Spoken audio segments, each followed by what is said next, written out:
For a person new to meditation and Vedanta, how can a novice differentiate his or her mind from the true inner self? How can it differentiate between the mind and the self? Basically, self is a witness. So one who knows the mind, generally we are quite aware of the thoughts occurring in our mind, whether the thought is happy, unhappy, good, bad, indifferent, what my various emotions are, we are familiar with that.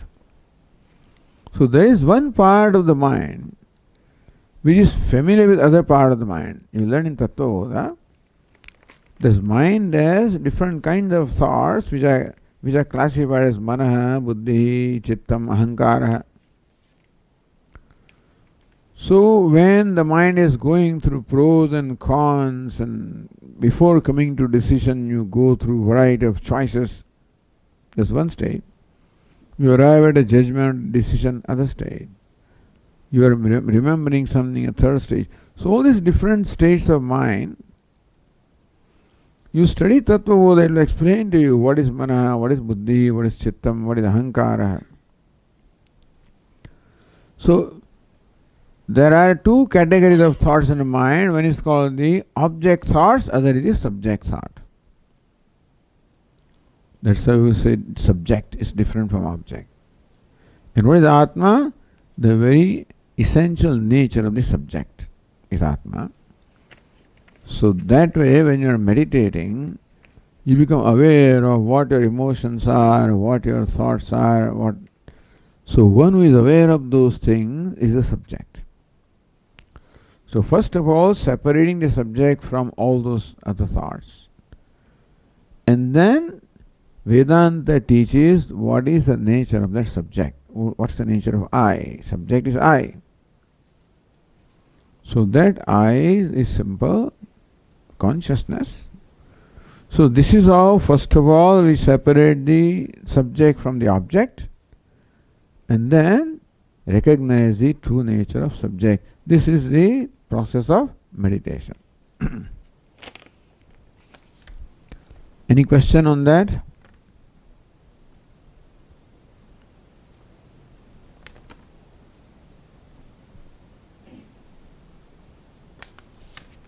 No question. Okay.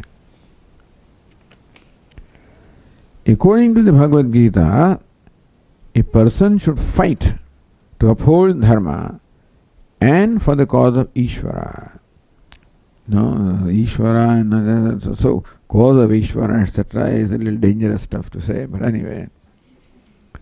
However, the injustices the Pandavas faced at the hands of the Kauravas was also due to their own karma. Pandavas' karmas which made Kauravas treat them in a certain way, so they had to go through all these hardships. If this is the case, then why did Lord Krishna compel Arjuna to engage in the armed conflict rather than allow this karma to run its course? See, there is something called free will that we talked about. There is a freedom of choice that we have. And as long as we make the choices which are right. What is right? Which is in keeping with the moral order. There is a moral order in the universe, according to which the universe runs, which decides the law of the cause and effect, the law of karma. So as long as our actions are in keeping with that moral order, so long everything is all right. But when there is inner pressure, anger is a pressure, greed is a pressure, the tendency to indulge is a pressure, indulgence.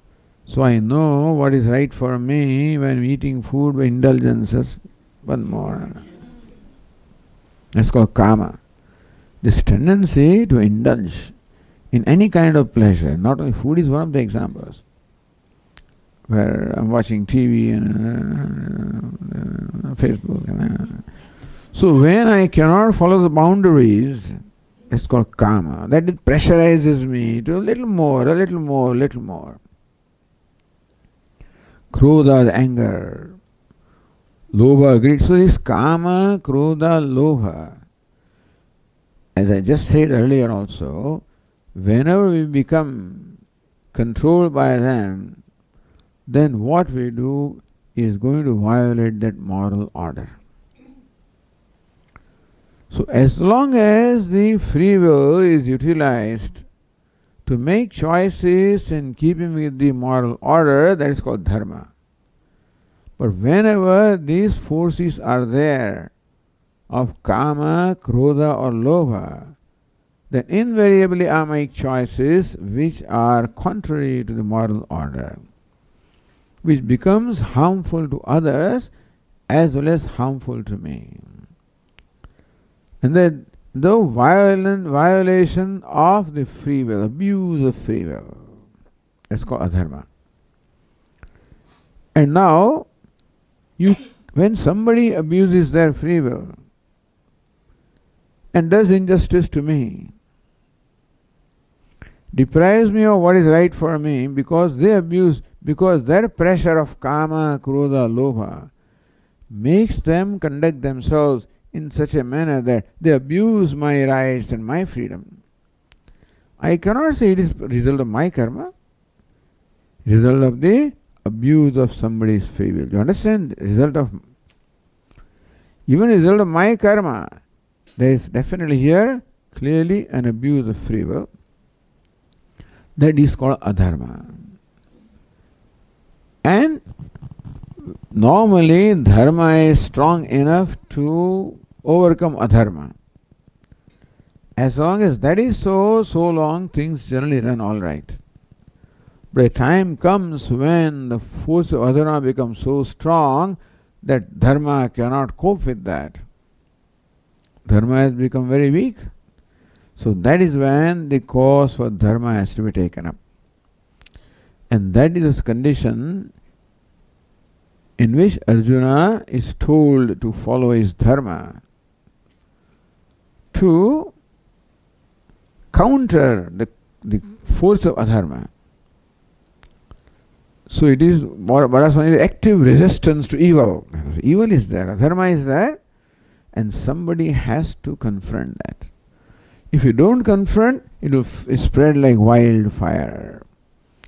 Adharma also can spread like fire if you do not check it. And therefore it is necessary to check that. And that's what the role of Arjuna is. And that's what Lord Krishna is asking him. Not to kill those fellows, but to check adharma. That requires that adharmi has to be killed. But basically is adharma. Because adharma is centered upon adharmi. So therefore, removal of adharma requires removal of adharmi. That's a different matter. But here is not simply karma. If Lord Krishna allowed, they could have said to Pandavas, go back to forest. They may have gone back to forest also. But that means that Duryodhana's abuse of free will would not be checked. So he would keep on abusing his free will. And adharma would take over the society. It would bring about a much larger damage. So therefore, the fighting the battle of Mahabharata is like a surgeon performing surgery upon the body, where the surgeon is required to amputate one part of the body.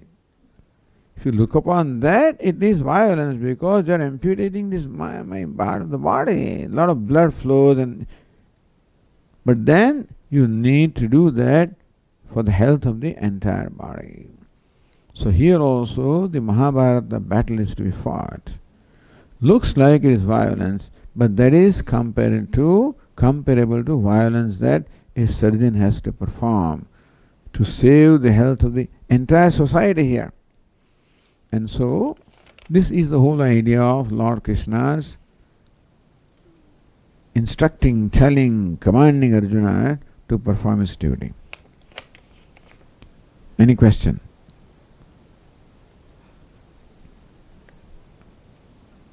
Yeah. How do we discriminate between our own karma coming back to us and someone else's abuse of his or her free will? How do we make a distinction between, okay, now this is something that has to be addressed versus, well, I must have done something and therefore. Abuse of free will should be addressed. Meaning that I should not look upon that as a result of something done by me, but it is the result of abuse of free will. See, otherwise there will be no law at all. I mean, if you are drunk and you drive and somebody is killed, then it is not his karma, and that won't be accepted. You will be punished.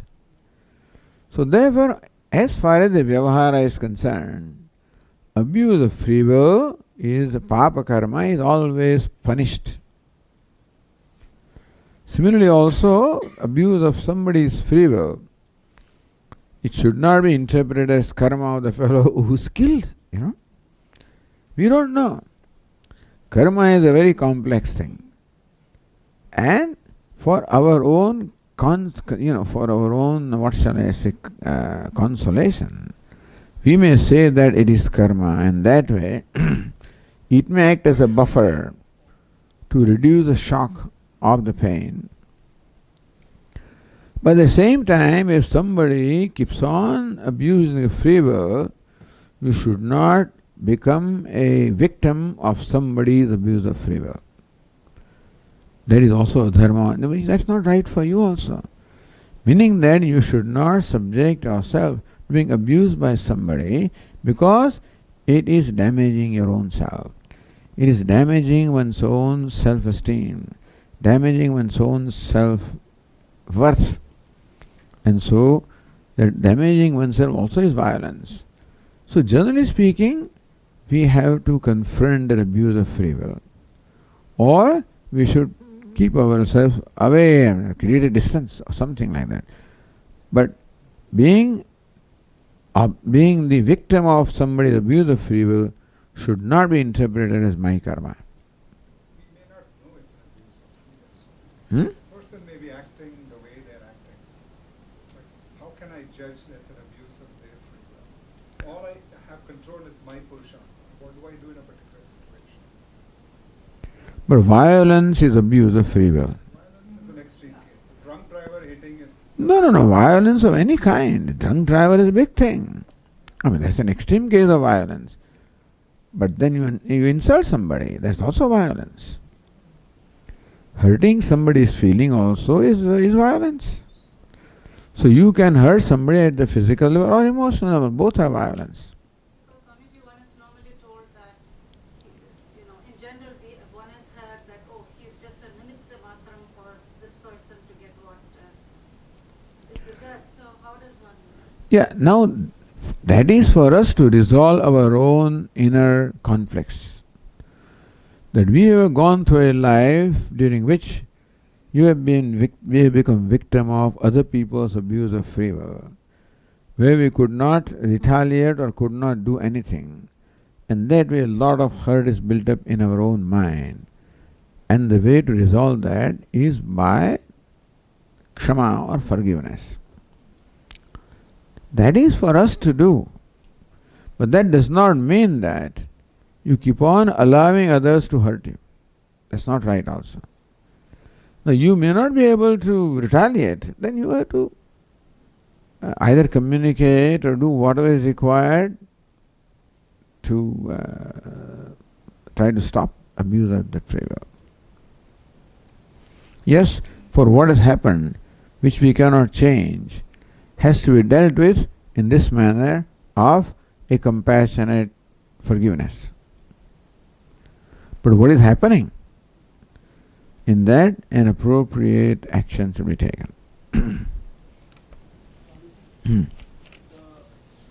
is it really totally free, or we are all conditioned by our previous samsara? Because even though we say free will is always conditioned by previous janma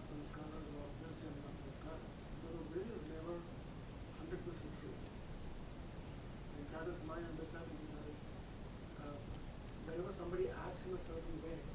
Like you see some adolescent teenagers behaving a certain way, and they've had some condition. You know, the will is not 100% free.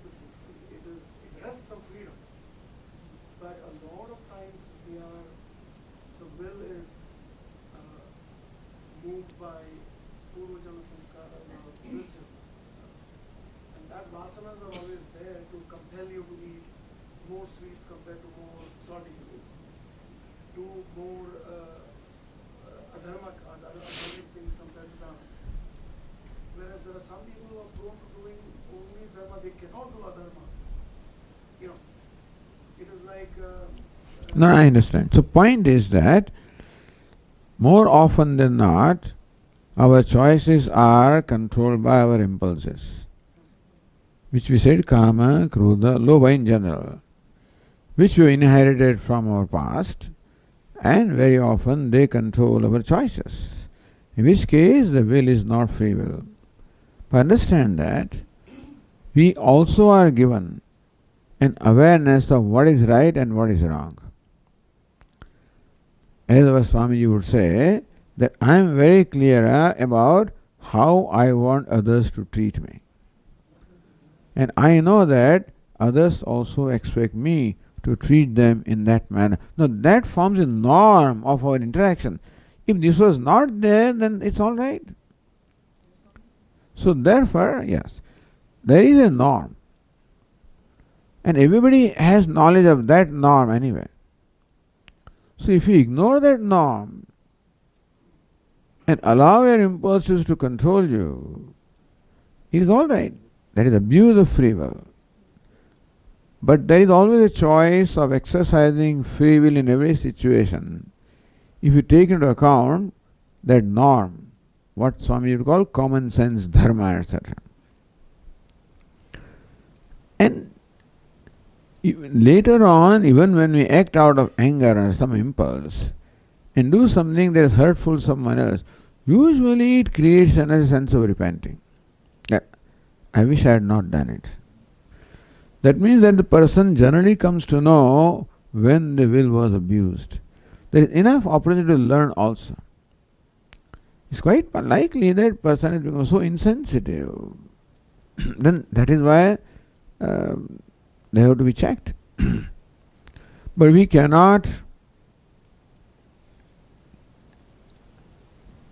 take the refuge under the excuse that my mind is controlled by all my previous vasanas, which it is. That I am not free. But inasmuch as there is awareness about common sense dharma, there is always a provision or opportunity to use the free will.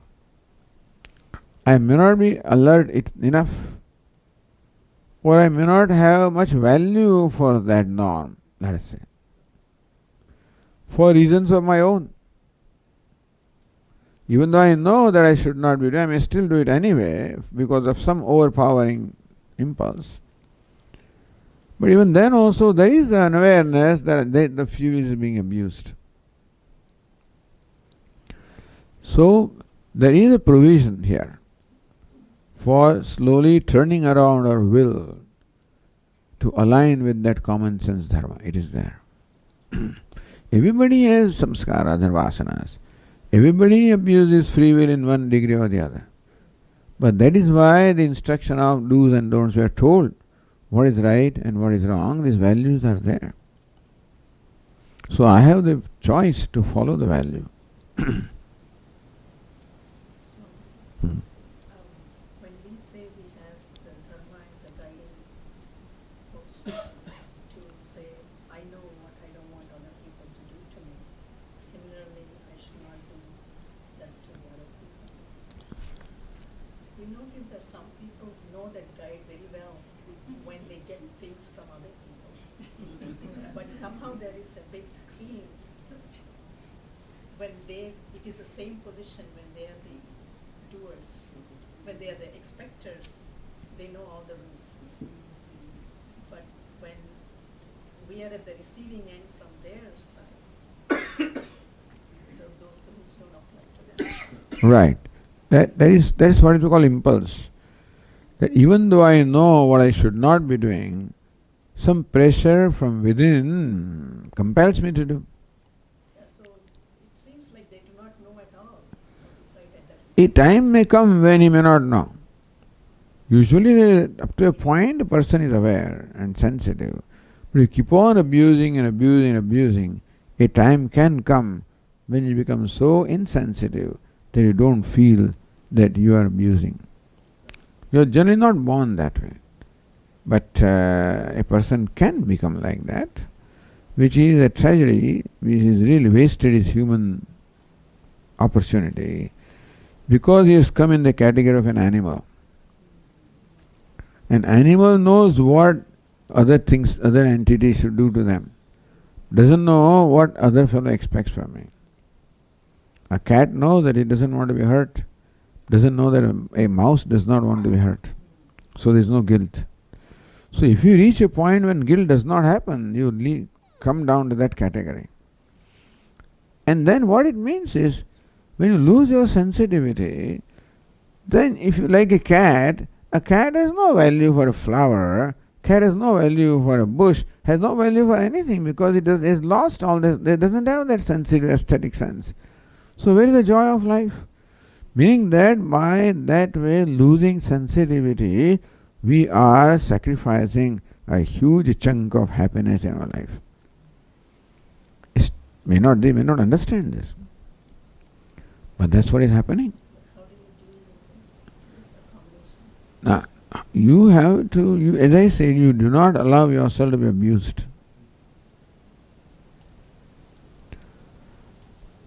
Up to a certain point you may. But when you find that it is pinching you, when you are abused repeatedly, then it is the nature of mind to believe that I am abusable, I deserve that. You see, from being a victim, you start believing that I think there is something wrong with me. And thus it affects your whole self-worth, self-esteem, everything. And it destroys the person. Meaning that you are allowing someone to destroy you by allowing them to treat you in a certain way.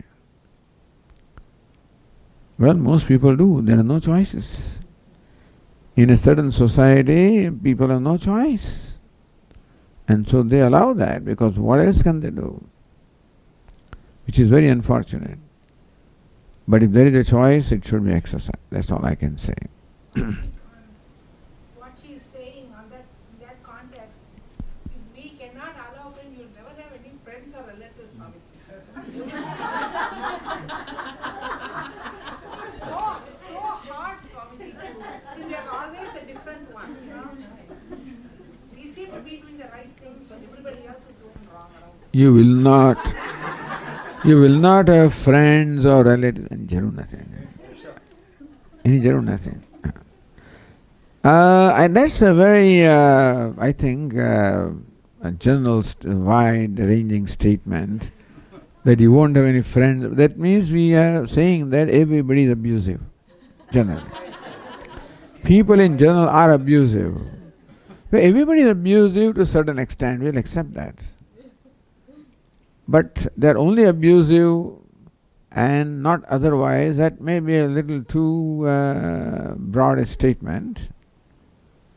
It's not just the abuse only, it's like doing what is correct, and then that is not popular, and then feel alone, you know, like Well, okay, I understand now that very often by conducting or by sticking to the values, we may not be going along with the flow, and that is how you are ostracized or whatever you. Then I think we need certain skills. Recognizing what the flow is.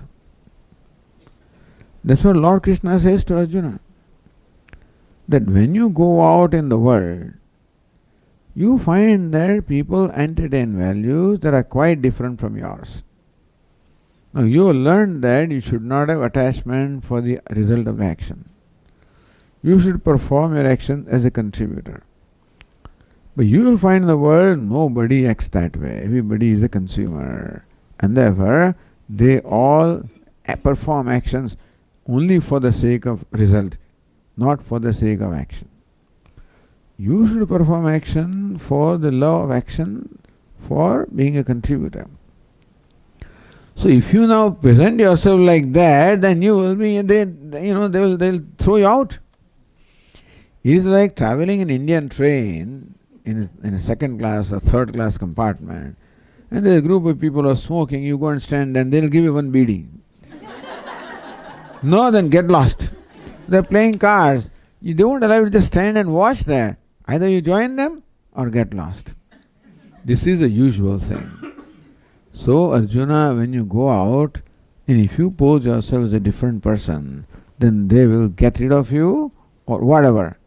So you pose as though you are like them outwardly, not violating values, but as enthusiastic as they are, as motivated as they are, but your intentions are different. So keep your intentions to yourself and outwardly follow the general norms that people have. That may require a lot of irons. That Swamiji is not manipulation. It is skillful living, You need skill in life. Merely being good is not enough. You have to be skillfully good. Swamiji, that has shades of hypocrisy also. Hypocrisy, if your intention is bad and showing them as good, you're not entertaining bad intention here. Your intention is good, but you keep your intention with yourself. Not that you present it differently. You keep your, like Akhandanji would say that, here is a student studying Vedanta number of years. He is a businessman, he is a vast business. Personally, he is detached to the outcome. Suppose he announces to all his employees that don't worry about the outcome, perform your action. He will be out of business in no time. So that asangata or detachment is to keep in his mind and function like other people. So is this how you communicate to children, especially young adults? They face a lot of this typical behavior that you see outside where there's that line, how you want to be treated, but you're not always treated that way. So what is the communication that we need to give to these young adults, especially our children, when we are students of Vedanta? Yes, the children in general and our children in particular, growing up in this society, children have problem in general, and children coming from a different culture would have more problems.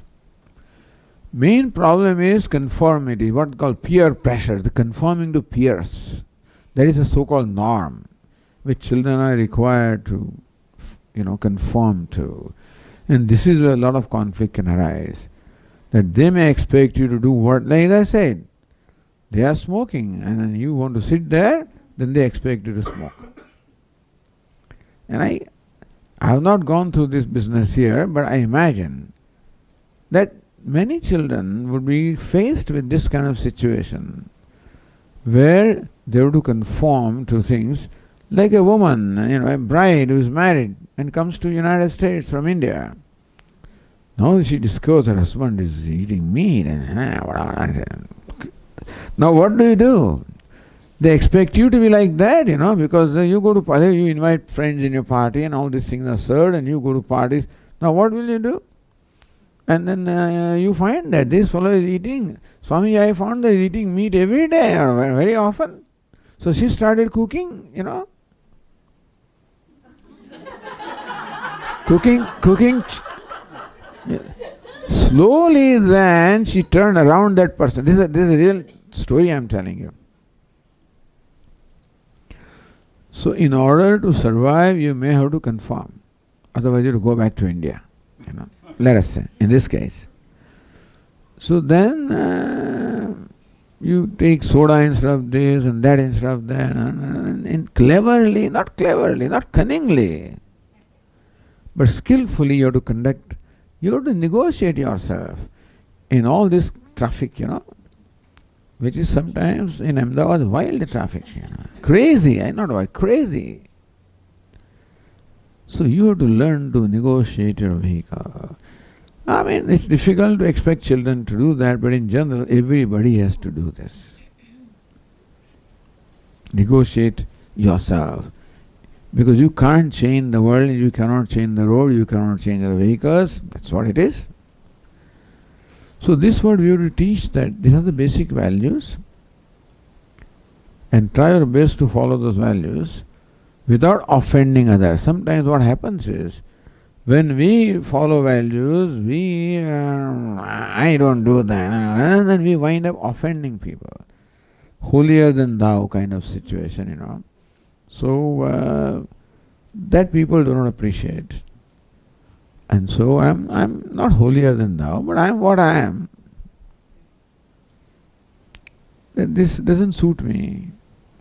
This upsets my stomach. This thing, things like that. That there are you can call them excuses. It will upset anybody anyway. If you're not eating an onion, that will upset your stomach, let alone alcohol, etc. It will. So it doesn't suit me. Things like that you have to find palatable excuses, I understand. That may be too much, but this is how life requires us to learn to conduct ourselves and negotiate. Why do you think I become a sannyasi? For a simple reason.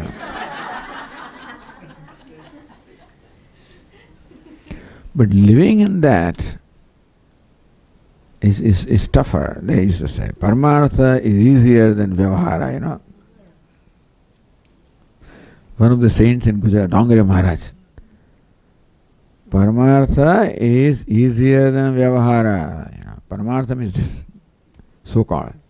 Vyavahara means practical life. But anyway, whatever it is, the thing is that you are going to be different from others because you have your own set of values. At the same time, you have to flow along with others. So we will have to devise ways of how not to offend others. If in the process of our following our values, we wind up offending others or creating impression of holier than thou, that's what offends other people. Nobody wants to be told, or nobody wants to be made to think that they are inferior, they are different, they are no good, etc., etc. Everybody, think they're all right. So without offending their self-image, and you will offend, then you find out, then you properly negotiate. Then you do say something, and you got okay, how not to say, then how to say it differently, etc. That's how we slowly learn. With even people close to us. Because you keep on discovering new phases of people and therefore and it's a constant learning process. That's what it is. You have to deal with a limited family.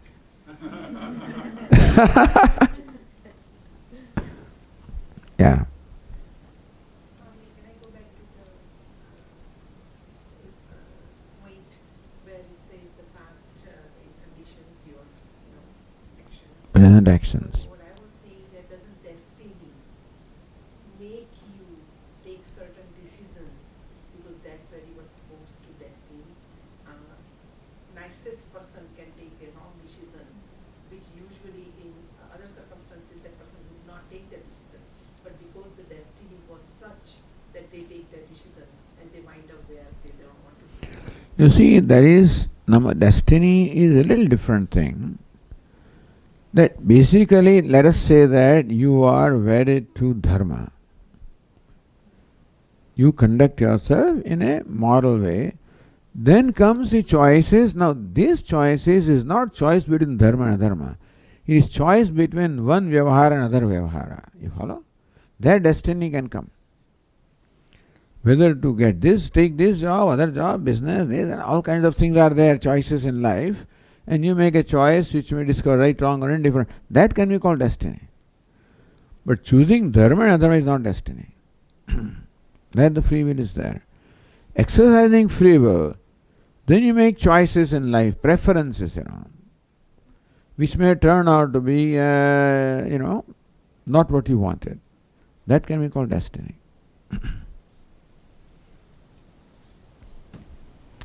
I think we should conclude here. What do you think? Okay. Om Purnamadah Purnamidam Purnat Purnamudachyate Purnasya Purnamadaya Purnameva Vasishyate. Om Shanti Shanti Shanti. Hari Om. Shri Gurubhyo Namaha. Hari Om.